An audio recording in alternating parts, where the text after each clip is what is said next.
Hello everyone, and welcome back to my channel. This is the second video documenting a recent trip to Venice that I've had. I will leave my first video where I visited a number of foundations and galleries in these beautiful Venetian palazzos linked above and below if you want to check that out. In this video, we'll be visiting the 60th Venice Biennale. So the Biennale covers a number of different areas such as cinema and architecture, but the part of the Biennale that I'm going to share with you all is, of course, the Art Biennale, which consists of a central curated show alongside natural pavilions where participating countries will present their selected artists. So every biennial has a theme or a central concept that guides the selection and the presentation of artworks. This year's Biennale was curated by Adriano Pedrosa-Theme, and the theme is Foreigners Everywhere. So what does that mean exactly?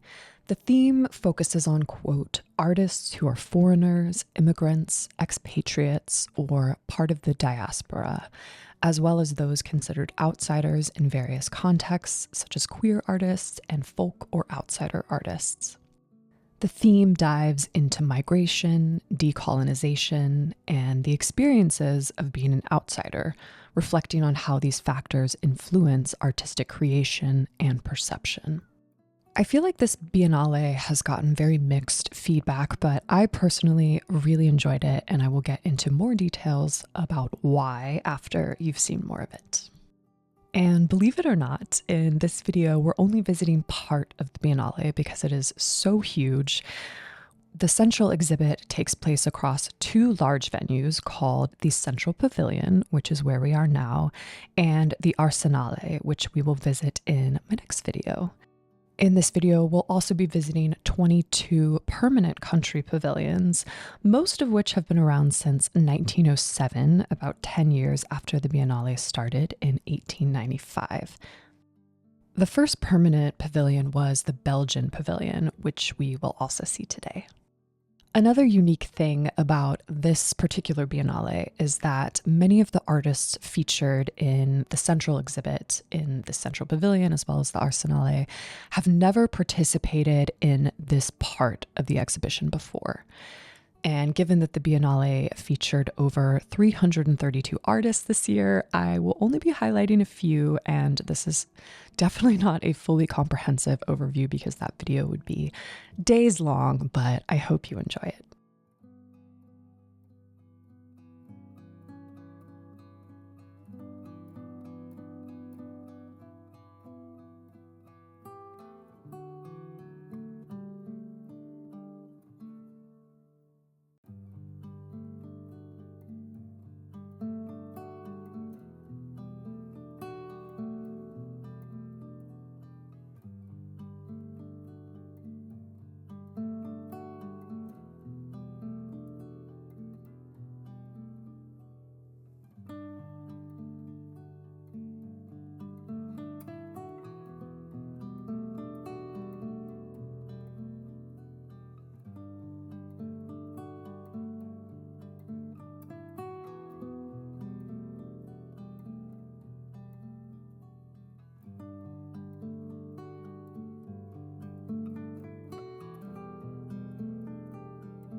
One of my personal traditions is to purchase a catalog for each biennale that I'm able to attend.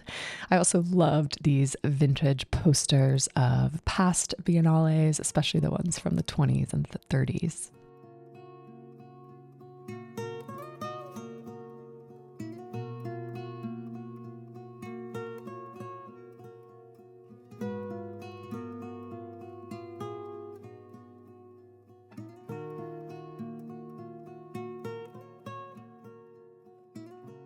Now we're on to the permanent country pavilions, starting with the Dutch pavilion, which features works from the Congolese artistic collective called CATPC for short.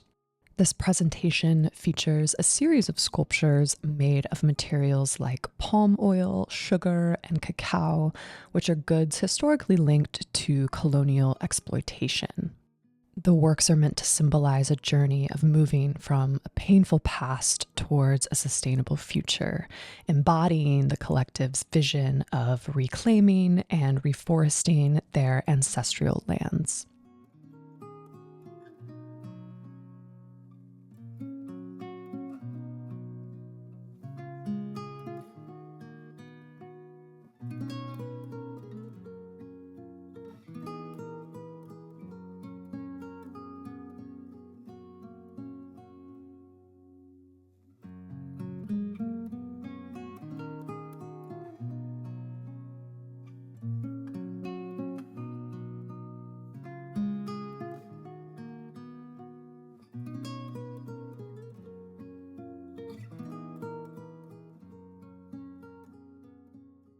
Next is the Belgian Pavilion, which features a work titled Petticoat Government, which is a collaborative project that explores the concept of collective creation through the lens of popular folklore giants from Belgium, France, and Spain.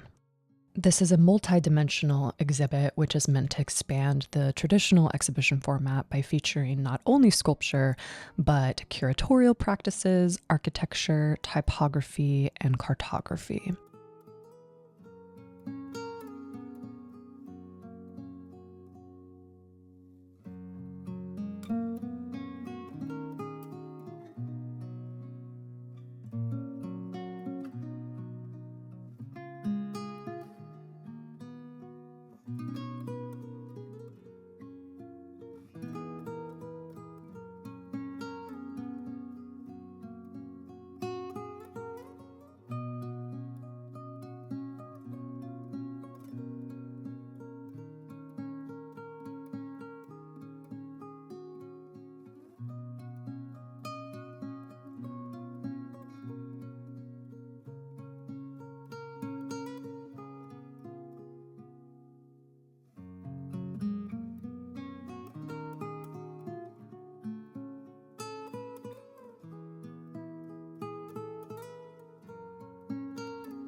Next is the Spanish Pavilion, which is so extensive I could have spent an entire day just here combing through all of the incredible details in the show, which is titled Pinacoteca Migrante, and it features the work of the Peruvian artist Sandra Gamara Heshiki.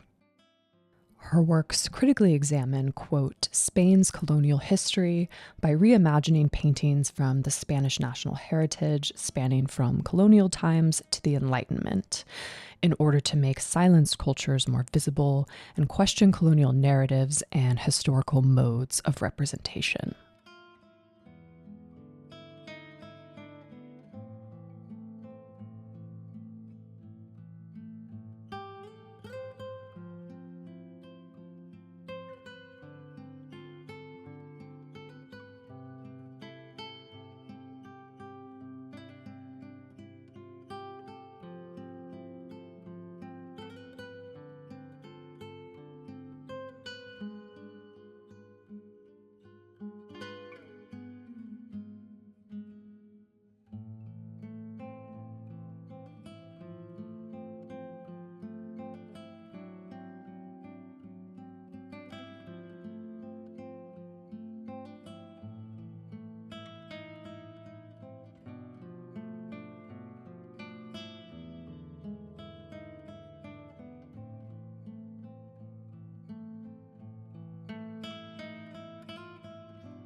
This is the Swiss Pavilion, and it features a show titled Super Superior Civilizations by the Swiss-Brazilian artist Guerreiro do Divino Amor. Honestly, this is so much more than just an exhibit. It is a fully immersive theater that explores the, quote, presumed racial dominance of the West over the rest of the world through themes such as power and supremacy. Honestly, no stone is left unturned in this one. They cover religion, government, gender, and more in a way that's over the top, fun, and hilariously ironic, I think. I really enjoyed this one.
Next is the Venezuelan Pavilion, which features an experience by the kinetic artist Juvenal Ravello.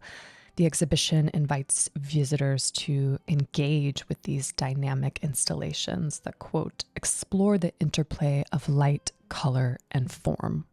This is a common theme of kinetic art, which is art that harnesses movement through either actual motion or the illusion of movement in order to engage viewers in dynamic and interactive experiences.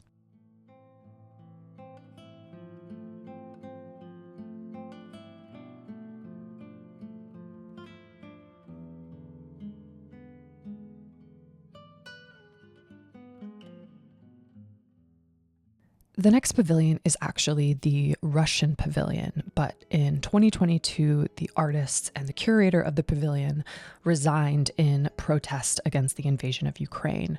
So instead, they've lent the space to Bolivia as a temporary place to exhibit their artists. And in it, they've featured the works of 25 South American artists, which is meant to provide this diverse insight into each of these artists' contemporary experiences and their connections to the future.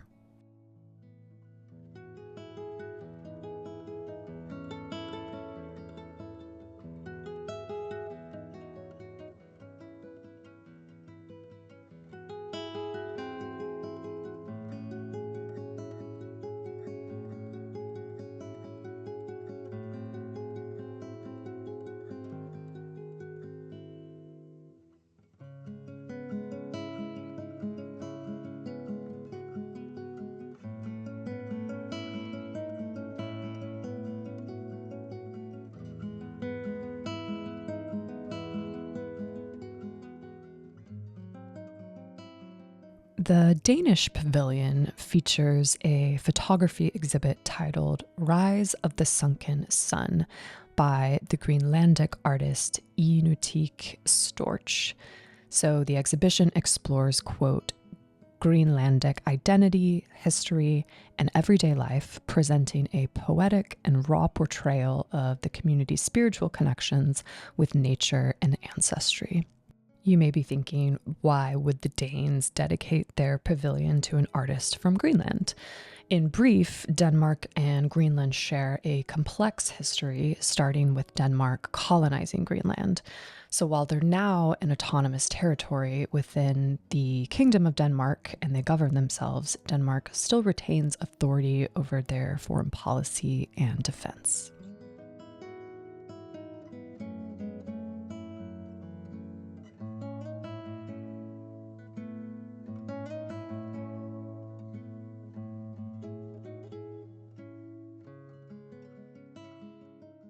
I always love how full of light the Nordic pavilion is, which represents the Nordic countries of Sweden, Finland, and Norway. And the show is titled The Altersea Opera, and it's an immersive audiovisual installation that explores themes of displacement and belonging. The exhibition was a collaborative effort from individuals from each of the three countries. It was conceptualized by the Swedish artist Lapsi Lam and realized in collaboration with the Norwegian experimental composer Zi Jung Ho and the Finnish textile artist Hulad Hawash. Overall, it was inspired by a popular 19th century Cantonese opera, which features a Cantonese mythical figure, Lo Ting, who is half fish and half man, and he has this longing to return to his former life in Fragrant Harbor.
This is the Japan Pavilion, and we're actually going to start underneath of it. But they have featured works by the Japanese artist Yuko Mori, who is known for her installations and sculptures, quote, centered on events that change with conditions such as their environment.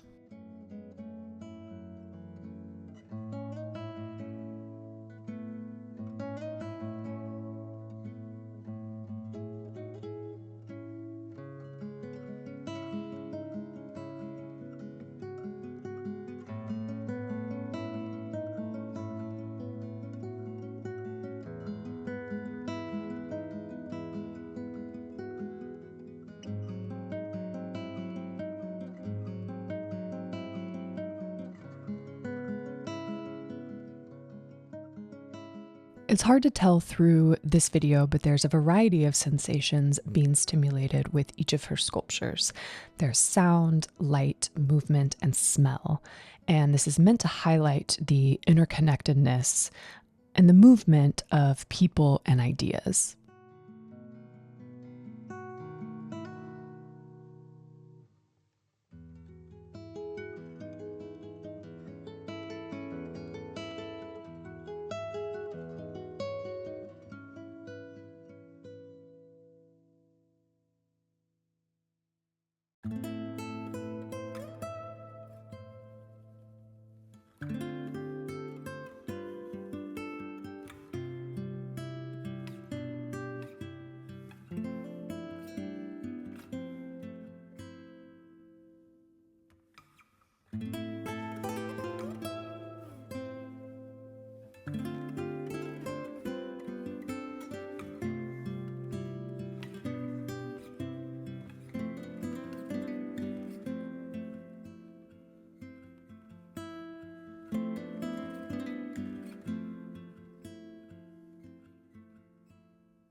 Next is the Korean Pavilion, which is quite unique. It's an immersive exhibition by the artist Kang Seung Lee that explores how sense and odors shape our memories and perceptions of spaces.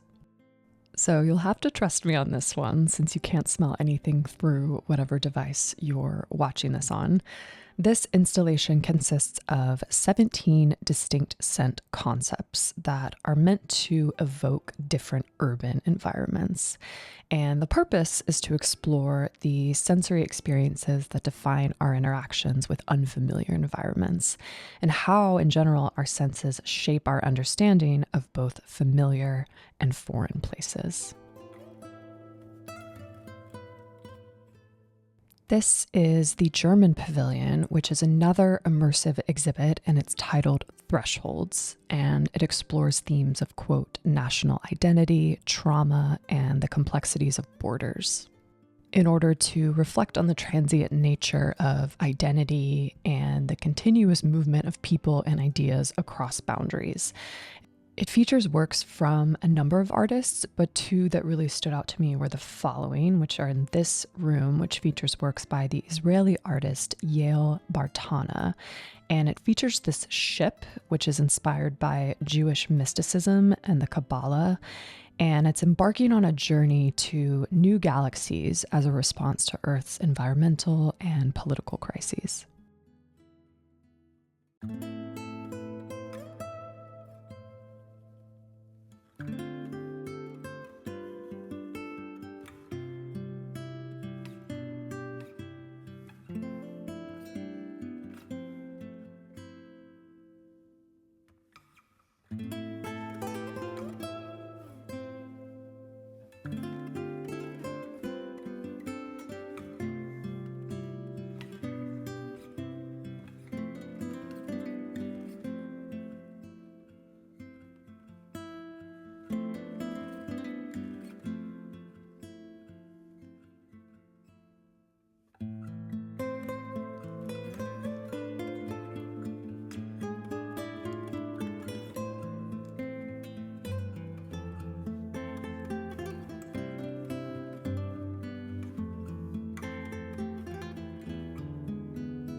Here, the German artist Ersan Montag created a 3-floor structure in the center of the pavilion, and each floor is meant to symbolize a different part of our everyday life, so work, housing, and public space.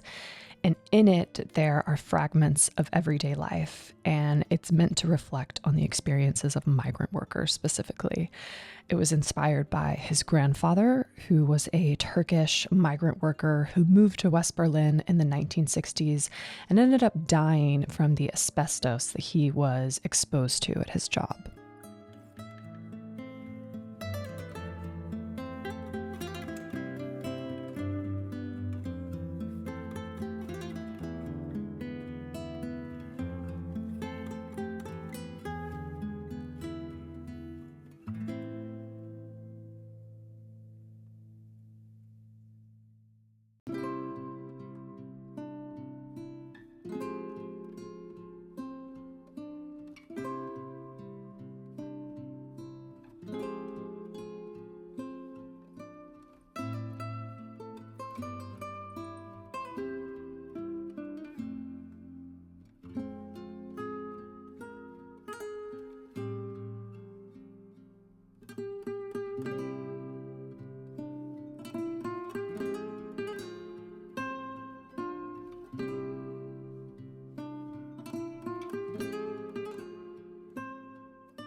If you watch a lot of my videos, this pavilion may look a little familiar to you from a recent video of mine from Paris.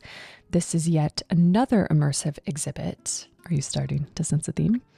By Kapwani Kiwanga, whose work I have featured in my Paris Art Basel video. The architecture that we see guiding us through the exhibit is made from millions of glass beads. And the glass bead, as well as the maze layout, is meant to not only guide visitors into experiencing things from a different perspective, but it's meant to represent the, quote, movement and integration of foreign objects, specifically glass beads, into various cultures.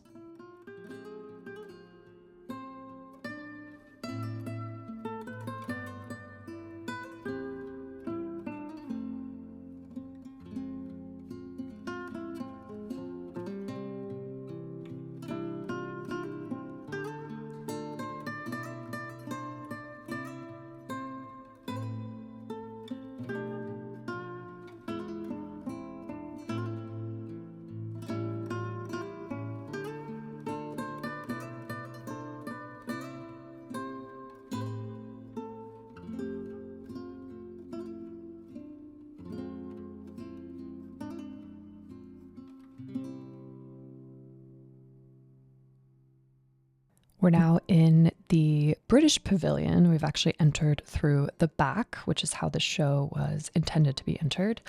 It is titled Listening All Night to the Rain, and it's by the artist and filmmaker Sir John Akomfrah-Are. And it's another immersive exhibition featuring, quote, 8 interlocking multi-screen sound and time-based works that delve into themes of post-colonialism, ecology, and the politics of aesthetics.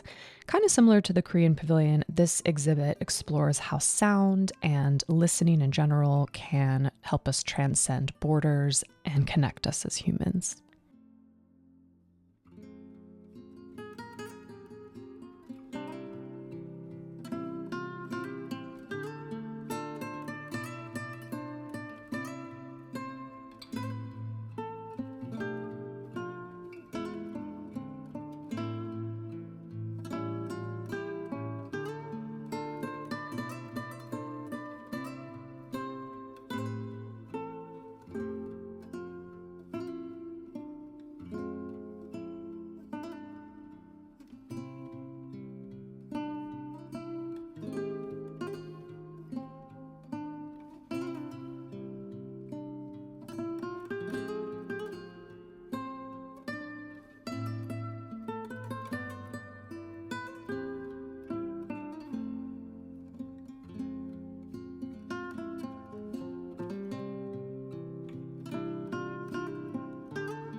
This is the French Pavilion, and it features an immersive installation featuring sculptures, digital screens, as well as floral aromas that are meant to represent the artist Julien Crouzet's Caribbean heritage and upbringing in France.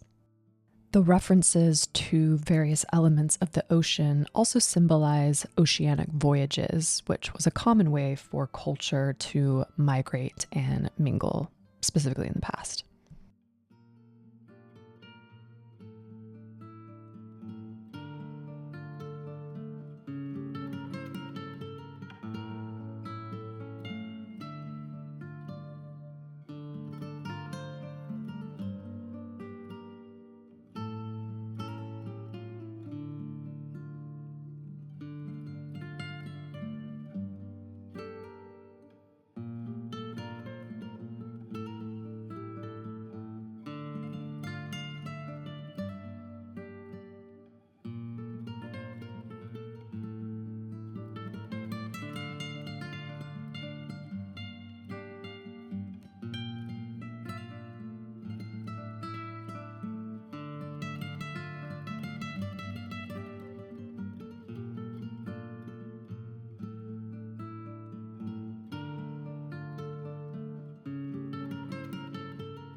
I can't help when looking at some of the references to things like this, like sea turtles being caught in nets, and think that the artist is also maybe calling out the negative environmental effects of colonization as well.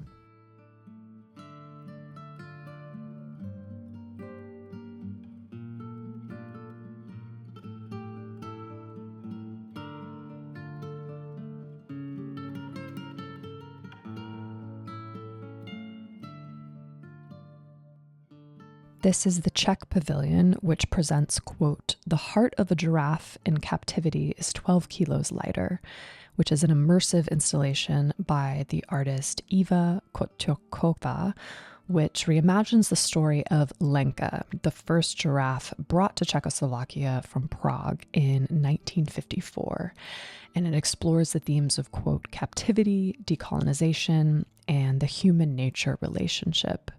So Lenka was to live in a zoo in Czechoslovakia, but she only survived there for 2 years.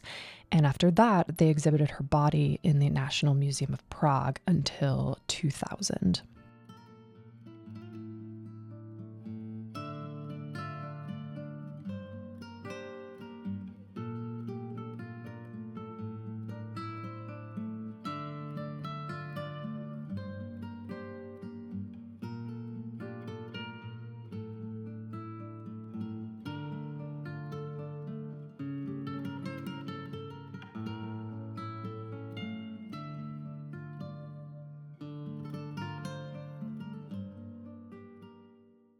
And that's all we had time to see today. The Biennale is so huge. Again, I highly recommend visiting it over the course of at least 2 days if you can. It's probably even better to do over 3 days. So we're going to break for today and then come back tomorrow to visit some of the remaining permanent pavilions.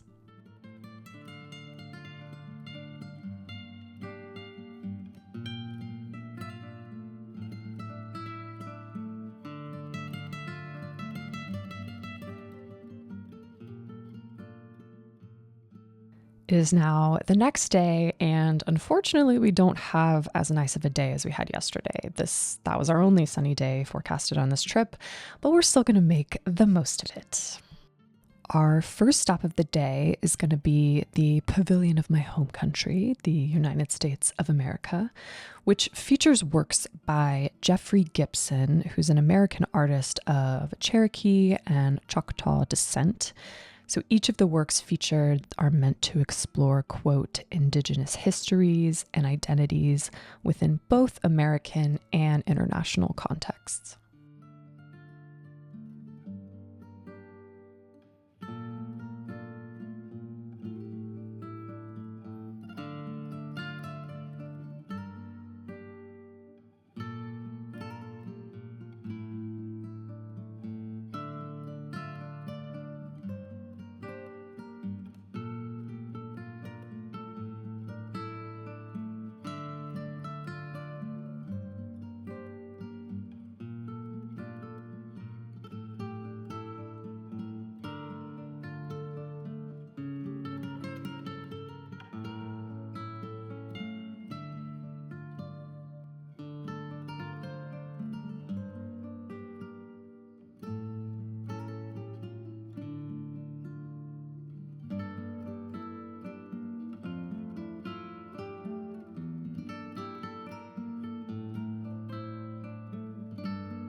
This is the Austrian Pavilion, which features works by the artist Anna Yermoleva, who immigrated from the Soviet Union to Austria in 1989. And her works speak to her personal experience of migration as a political refugee and nonviolent resistance to authoritarian regimes, as well as cultural exchange in general.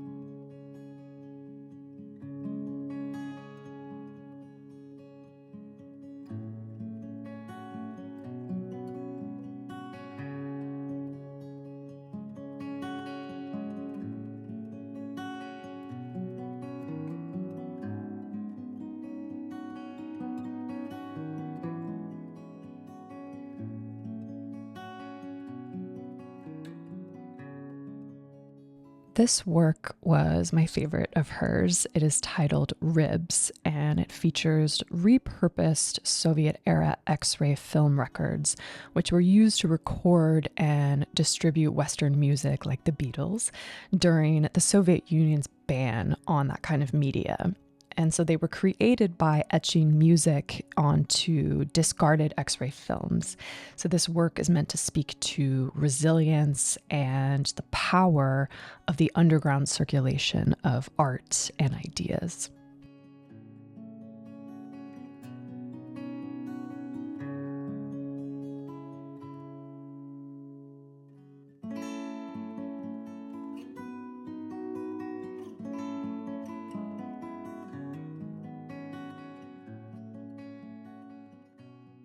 This is the Serbian Pavilion, and it's another incredibly immersive exhibition by the artist Alexander Deniš.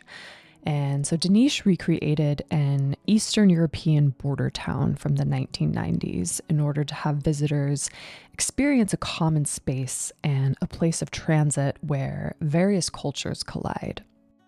There's almost an apocalyptic feel to it, where it's just this modge podge of brands from things like Louis Vuitton to Coca-Cola, and there's not a common identity. There's just these feelings of destruction, displacement, and survival.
This is the Venice Pavilion. It is one of the few, if not only, permanent pavilions that's not actually a country.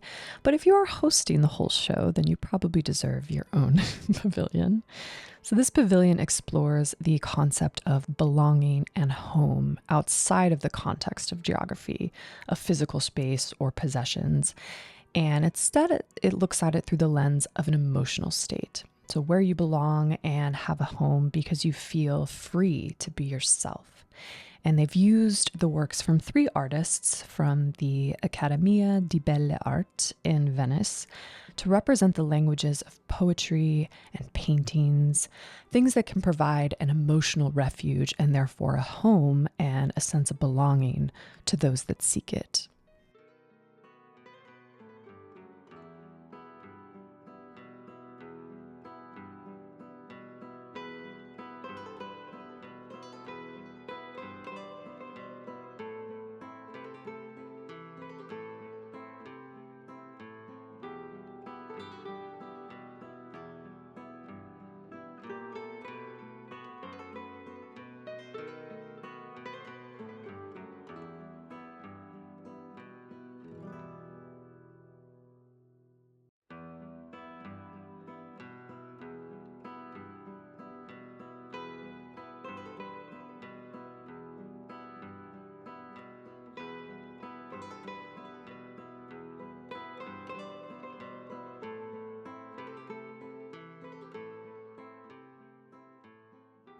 In the Romanian pavilion, we have works by a couple of artists, but specifically the artist Șerban Savu, that explore the relationship between work and leisure, specifically a quote reflection on the displacement and homesickness associated with migratory work.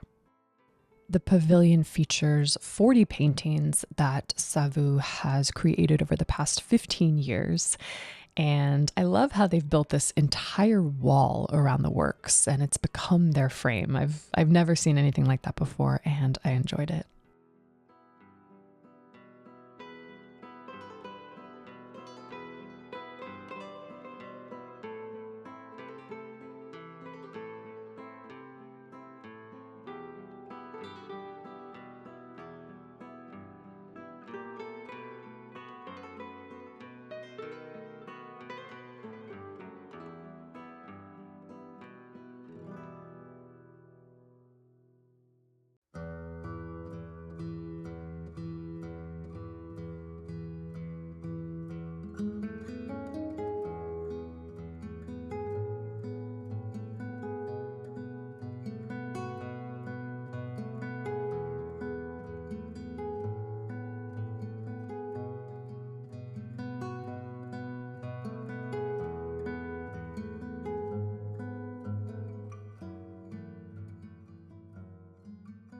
This is Greece's pavilion, which features a collective work created by a number of artists whose names I will leave on the screen. The exhibition explores the experience of a village festival. So it follows its course and movements from the village square to the land, reflecting on themes of migration, displacement, and the search for stability, among other things.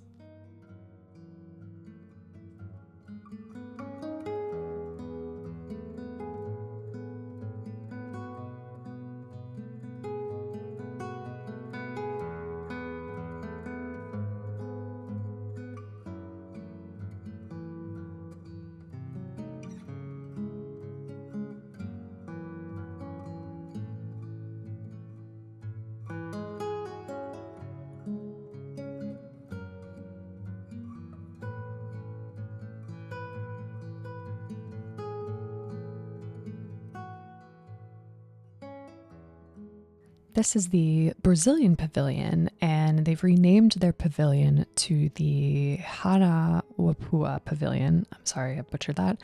And it marks the first time that Indigenous artists or curators have occupied the pavilion, and highlights the quote, resilience and ongoing struggles of Indigenous peoples who have been marginalized and rendered foreign in their own lands, as well as the quote, poetics, practices, and the latest trends in what we call Indigenous contemporary art.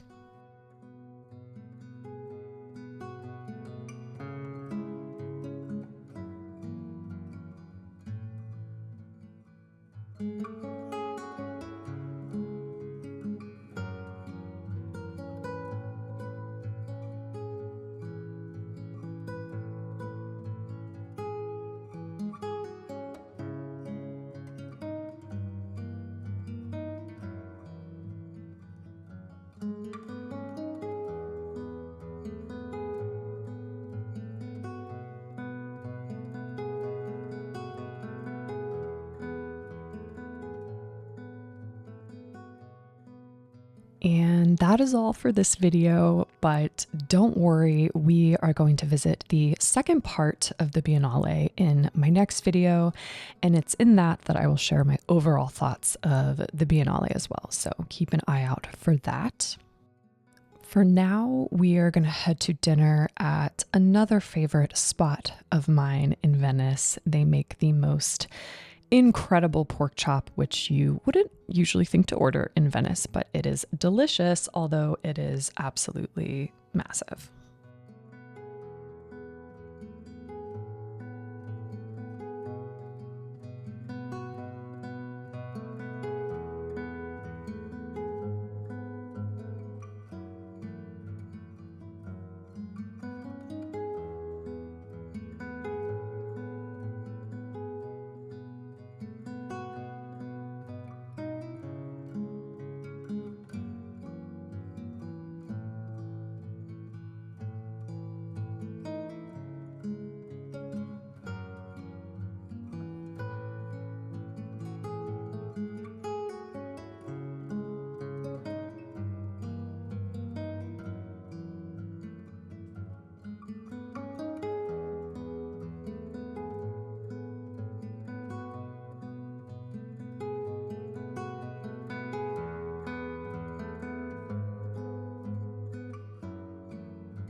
Thanks again for watching this video. I know it was quite extensive, but hopefully you enjoyed it, and I will see you all in my next one.